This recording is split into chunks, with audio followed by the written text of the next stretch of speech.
Bonjour tout le monde, dans cette vidéo je vais traiter du couple pervers narcissique qui n'a aucune empathie avec sa proie, sa victime qui serait hypersensible, hyper empathique. Je vais vous lire l'extrait d'un article sur l'excellent site perversnarcissique.fr. On y va. Alors, nous apprenons par la définition de l'hypersensibilité que l'hypersensibilité désigne une sensibilité plus haute que la moyenne, provisoirement ou durablement, pouvant être vécue avec difficulté par la personne elle-même ou perçue comme exagérée, voire extrême par l'entourage.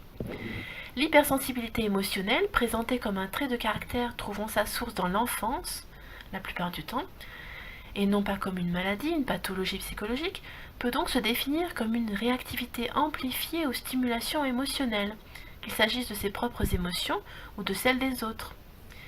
Par exemple, les enfants hypersensibles sont généralement des enfants timides, introvertis, réservés, qui ont besoin d'être rassurés par des parents bienveillants, qui veulent leur bien. Ils peuvent aussi, pour se protéger de l'environnement ressenti comme hostile ou effrayant, construire une forteresse, donc un bouclier.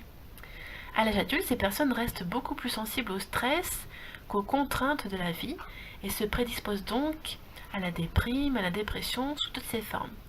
Mais heureusement, il arrive que les personnes ayant ce trait de caractère le canalisent et le mettent à profit dans des domaines intellectuels, artistiques, spirituels, sportifs, etc. C'est dans cette réflexion que l'on peut retrouver le pervers narcissique.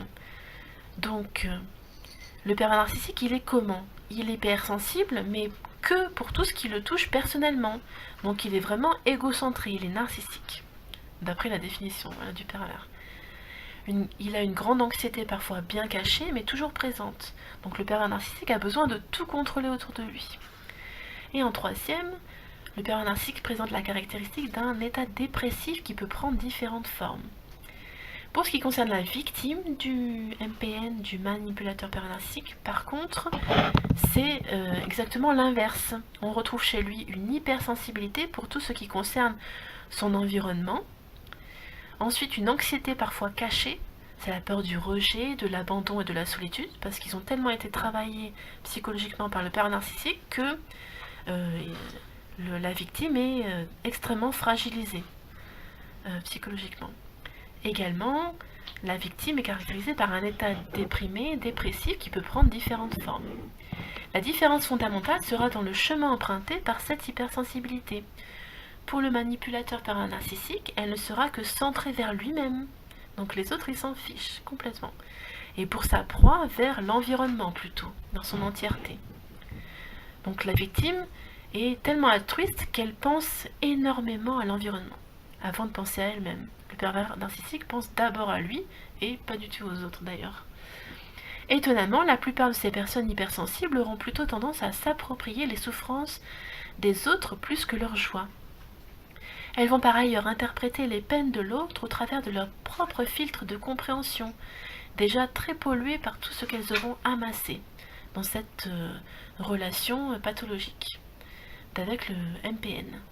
Cette vision sur la réalité des faits, forcément tronquée, risque de causer bien plus de tort que de bénéfices à toutes les personnes concernées.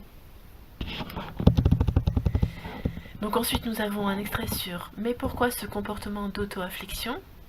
sur la victimisation personnelle, l'hypersensibilité et la victimisation, l'inverse de l'empathie. Comment passer de la position douloureuse d'hyper-empathique à celle d'empathique? Alors le psychologue pense que ce travail intérieur doit se faire avec humilité et respect de soi. Dans un premier temps, ce qui peut aider les hyper-empathiques à trouver le bon niveau de conscience est la compréhension de ce mécanisme manipulateur. Comment fonctionne cette manipulation dans la relation, et de protection en mouvement en eux-mêmes. Vient ensuite le temps de faire la paix avec tout cela, de faire la paix avec le passé, c'est la résilience. Il s'ensuit également le temps de faire le deuil du sentiment de toute puissance pour enfin oser faire face à nos limites. Là, une étape importante est franchie, c'est l'étape de la guérison. J'espère que ça vous aura plu, à bientôt.